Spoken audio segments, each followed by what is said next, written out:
호주의 신선한 음식에 숨겨진 더러운 비밀. 호주 공영방송의 한 고발 프로그램 홈페이지에 적힌 문구입니다. 여러분 감이 오십니까? 바로 호주 워킹 홀리데이 이야기입니다. 호주 워킹 홀리데이의 실태를 고발한 영상에 후폭풍이 불고 있는데 지금 호주에 있는 워홀러들이 노동 착취와 언어 폭력에 노출됐다면서 이른바 노예 노동이라는 말도 나오고 있습니다. 자, 지금 호주에는 어떤 일이 일어나고 있는 걸까요? 호주에 4년간 거주하면서 워킹 홀리데이 문제도 직접 취재한 분에게 실태를 들어보겠습니다. 신변 보호를 위해서 익명으로 연결합니다. 선생님 안녕하세요. 네, 안녕하세요. 자, 호주에서 4년 동안 계시면서 이제 이 한국인 워홀러들을 많이 만나셨다고요? 네, 제가 시드니에서 4년 정도 유학 생활을 했었고요. 예.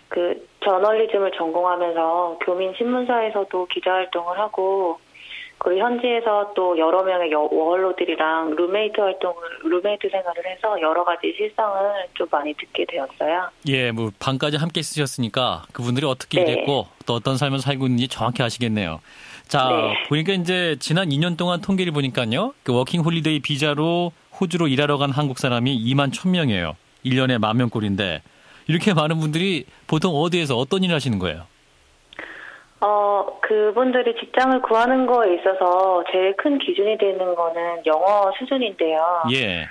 영어로 의사소통이나 서비스 대처 정도가 가능한 수준이 되면은 시티에 있는 카페나 키친핸드 같은 웨이트리싱이 가능하지만 영어 자체에 소통에 문제가 있으면 대부분 청소 용역 같은 육체노동 직장을 구하게 돼요. 예. 그런데 그 중에서도 급여 수준이 괜찮은 페인트나 타일 도장 자공 시공하시는 그런 경우에는 급여 수준이 괜찮기는 한데요. 예. 전문성이 아무래도 요구가 되기 때문에 20대 초중반들이 가서 구하기 쉬운 직종은 아니죠. 예. 그러니까 이제 영어 문제가 어떤 일을 하는 것인가, 그리고 또 근로 조건에 큰 영향을 미치네요. 네, 맞아요. 예. 자, 그런데 이제 호주 방송에서 이제 실태를 취재하면서 노예라는 표현까지 썼어요. 그러면 어느 정도길래 이 노예라는 표현까지 쓴 건가요?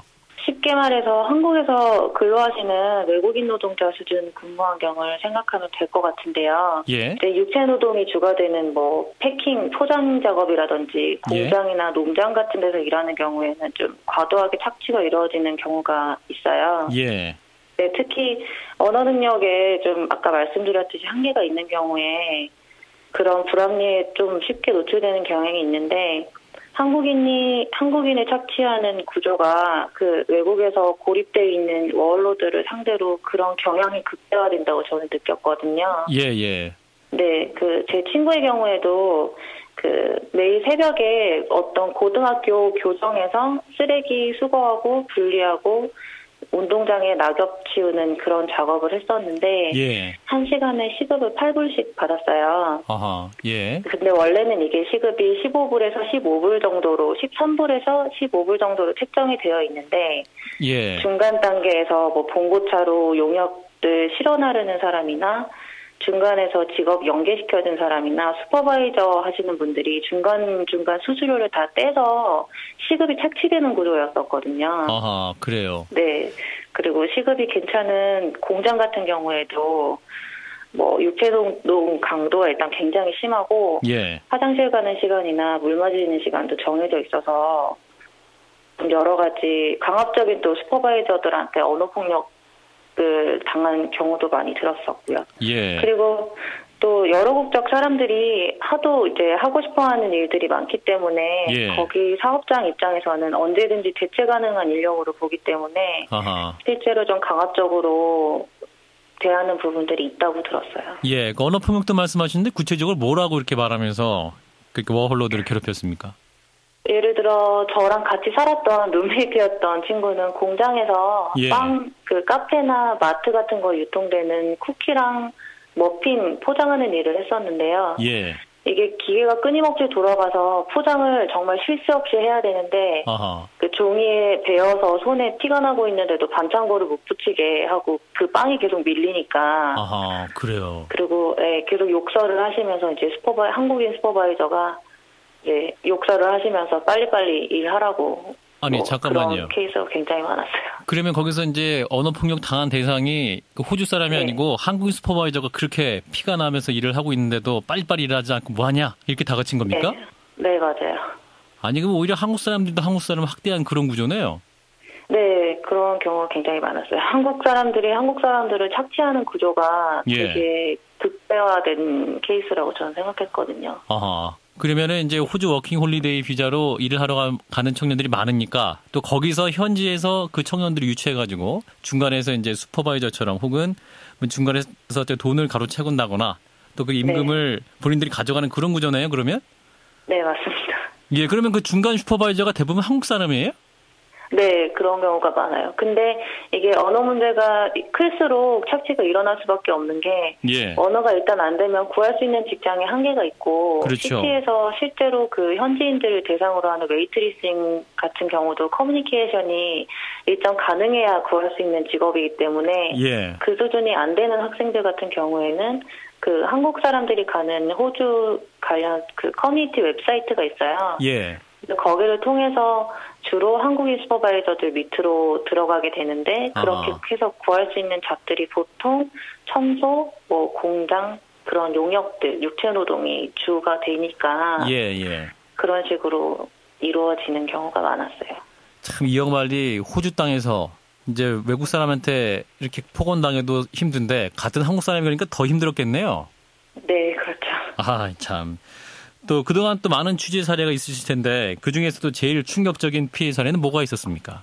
주변에서 많이 일어난다고 얘기를 들었던 것 중에 가장 흔한 거는 그 정육 공장의 경우에 고기를 자르고 다듬고 포장하고 실어 나르고 이런 전반적인 업무를 다 하게 되는데 아무래도 이게 서서 하는 일이고 단순 노동이다 보니까 이렇게 크고 작은 사고가 끊이지 않고 일어나는데 그렇죠. 손가락이나 이런 절단 사고가 생각보다 굉장히 빈번하게 일어난다고 하더라고요. 손가락에 잘리는 사고. 네, 그런데 이제 워킹홀리데이 같은 경우에 의료보험이나 이런 게 제대로 적용이 되어 있지 않고 사업장에서도 좀 책임감 있게 대처해줬다라는 사례를 거의 들은 적이 없어요. 아니 그러면 일을 하다가 장애를 입고 한국으로 돌아오는 경우도 있겠네요. 네, 꽤 된다고 들었어요. 그러면 그 중간에서 한국 슈퍼바이저들이 있다고 하셨는데 그럼 그분들이 이러한 피해가 있을 때 도와주라고 이렇게 지정하는 거 아닌가요? 그런데 그거에 대해서 적극적으로 대처해준다거나, 그랬다는 사례는 들어보지 못했고요. 그렇게 사고가 일어나면 또 바로 그냥 그 자리를 다른 인력이 대체하는 경우가 많더라고요. 아유, 세상에. 그러면 치료도 제대로 못 받았겠네요. 네, 아마 그랬을 거라고 생각이 돼요. 아유, 이 참 우리 젊은이들이 참 한국에서 직장을 못 구해서 해외로 나가는데 거기서도 참 어려움을 겪고 있다는 생각이 드니까 참 안타까운데. 그리고 일부 워홀러들 같은 경우는 성희롱, 성폭력이 시달리는 경우도 있다. 혹은 또 성매매의 길로 가는 경우도 있다. 이런 사례가 있다고 하는데 사실입니까? 조금 조심스러운 부분이기는 하지만 호주에 워킹홀리데이로 왔다가 근무 환경이 열악한데 페이가 크지 않아서 결국에 율락업소에서 일하게 되는 케이스를 꽤 많이 봤거든요. 네, 그래서 호주가 한국에 비해서 그 아르바이트를 했을 때 급여 수준이 상대적으로 높기는 하지만 그만큼 또 호주라는 나라 자체가 기초 생활비 자체가 높은 나라이기 때문에 좀 주변에 섣불리 워킹홀리데이를 고민하는 청년들이 있으면 저는 이런 부분은 항상 좀 조심해야 된다고 조언을 하는 편이에요. 그러니까 준비를 철저히 하고 어학 부분이라도 잘 준비를 해 가야지 또 본인이 원하는 어떠한 취업의 경험 그리고 어학 부분도 발전시킬 수 있는 그런 도움이 되겠네요. 지금도 호주 어디에선가는 우리 또 학생들이 이런 위험에 노출된 분들이 있을 텐데 그러면 외교적으로나 정부 차원에서 해결할 수 있는 건 없나요? 글쎄 제가 봤을 때는 이거를 좀 법적으로 규제를 해서 사업장 각각이 좀 제대로 된 처우를 좀 개선해주고 급여 문제에 있어서도 좀 확실하게 방안을 마련해 주었으면 좋겠는데 직업을 구하고 싶어하는 젊은이들은 많고 또 그 직장의 수는 정해져 있고 하기 때문에 구조적으로 좀 바뀌고 스스로 각성하지 않는 이상 어려운 문제가 아닐까 생각이 들어요. 호주 현지에도 우리 대사관, 영사관이 있을 텐데 이제 그런 어려움을 당했을 때 도움을 요청했을 경우에 도움을 잘 줍니까? 그 워홀러들이 불합리한 일들을 겪어도 약간 이 정도의 각오는 했어 이런 마음으로 오기 때문에 주변에서 그리고 워낙 흔하게 모두에게 일어나는 일이고 크게 문제제기를 굳이 하지 않고요. 일단 그리고 문제 제기를 했을 경우에 힘들게 구한 일자리를 잃을지도 모른다는 위기감이 있기 때문에. 예. 네, 그래서 제도적으로 일단 이런 젊은 층을 보호할 수 있는 장치가 가장 필요하지 않을까 생각이 들어요. 예, 열정만 갖고 호주 땅으로 가는 젊은이들이 많았을 텐데 또 그런 열정을 착취하는 그런 구조가 있었네요. 열정만 가지고 결정할 수 있는 일은 사실 아닌 것 같고요. 주변의 이야기를 좀 충분히 들어보고 좀 확실하게 준비를 해서 이런 억울한 일을 당하는 일들이 없도록 했으면 좋겠습니다. 예, 무엇보다 좀 준비가 필요하다. 무작정 떠나는 것은 안 좋은 것이다. 아니다. 네. 이런 말씀이네요. 예, 여기까지 네. 말씀드릴게요. 고맙습니다. 네, 감사합니다. 네, 호주에서 4년간 거주하면서 워킹홀리데이 문제를 취재한 분 익명으로 만나봤습니다.